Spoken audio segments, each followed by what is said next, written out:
Hi guys, Ham here. So some of you guys can, here's my phone. Some of you guys asked what app I use to find out the forecast for the weather. So this one down here, called Windy, is the one I use. So if I click on that, it's going to open up the app. Now the app is free.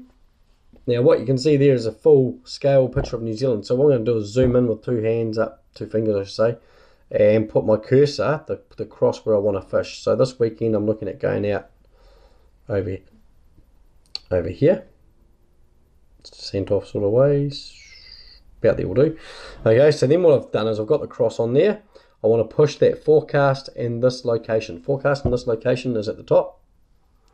Bang, click that, and now you see the screen come up at the bottom.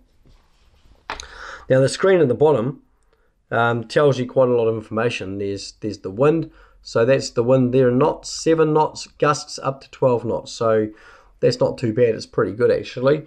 A wind direction, you can see the way the wind's blowing at the moment. However, we can action that a little bit more. It's got on here the time, so 4, 7, I can click on whatever time and see what it's doing throughout the day. That's on Friday. Then all the days of the week are up the top. I can scroll across if I wanted to and figure out where I want to go. Right now I'll just go with today's date, Friday the 16th. Okay, so if I want to, those red banners along the bottom, I can click on basic. And now it's got waves, which is my swell, and wind. So if I want to check wind, click onto that, and you'll see it come up white and blue, which means bugger all wind. But if you look at Monday, heaps of wind. So if you click through to Monday, look at that, she's totally different. And you can see the picture's changed on the screen. So if I go back to where I was on Friday, you notice it's gone blue, which was no wind. So the darker the blue, the better. Darker the blue, the better. So if there's white numbers, blue numbers, it's great. There's no wind. When it gets to green, yep, that's sort of your 11 knots up to about 15, 16, maybe 17 knots. Then it goes into orange, and then when it gets to red, then purple. No, not even point being out there. So that's a color distortion there. Okay, the way it works. Right, so that's the wind. So it sort of shows you how the wind works. You can go back and across, we'll go back to today. So with this one here, all right, now that's the wind. I want to go to the wave and tide. So from wind we're just done, we're going to go to wave and tide. This tells me the swell. So now I know that it is a 0.9 at the moment to a 0.7, and it's going down 0.8 to a 0.7 overnight. Tomorrow 0.7, so it stays at 0.7 and down to a 0.6. So the waves are 0.7, the swell's 0.6 at 6.3 seconds. So it's pretty clear on what's happening in that space up there. If I want to check on the other side, like it might be crap on this side, I go, oh, too much wind on this side, I can forecast it over to Hawke's Bay, which is generally where I go, anywhere down that coast, but I usually go somewhere around here.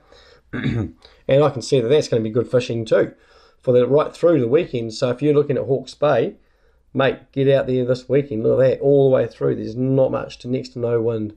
And I bet you with that not much next to no wind, there is bugger all swell. And look at that, 0.3, 0.4. So 0.4 dropping to a 0.3 swell. That's nothing. 5 to 11 knots, 5 to 12 knots off. You know, so it's, yeah, it's pretty cool. You get my drift. There's wind. Tells you what direction. It's got the arrows pointing there. You can see it on this anyway. It tells you everything about that up there. I don't know too much about how to understand that stuff, except for what way it's blowing and how, what sort of wind strength I fishing really. And I wouldn't go in anything more than about 20 knot winds, because it gets uncomfortable for me. The fish is still there, but it's just, I don't want to be in that crap.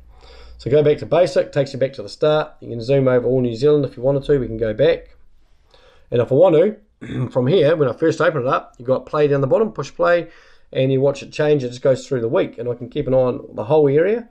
Oh, doesn't look that good on this side. Looks good on Hastings side though.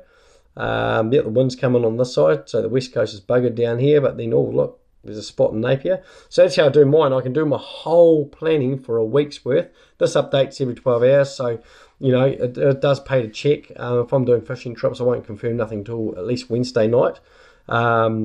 If it's for a Friday mission or Thursday for a Saturday mission, because then it can change too much. But for sort of that sort of area, it doesn't change too bad. So that's how it is. That's the way it is, and that's the app. So there it is there. It's called Windy, which is that app there. Go find it, download it, that one there, and put it in your phone. It's free. There are other apps around, you know, and people have asked me what apps I use. but Windy's my go-to. I used to use Swell Map. That's probably about 80% accuracy. It's more, you know, when you're driving from Palmerston North inland region out to the coast, you want to be right 90% of the time at least. I think Windy's let me down probably 5 times in the last 4 years where it hasn't been to what it said, so it's pretty accurate. So yeah, check out the app, guys, give it a go, and download it and let me know your thoughts. Cheers.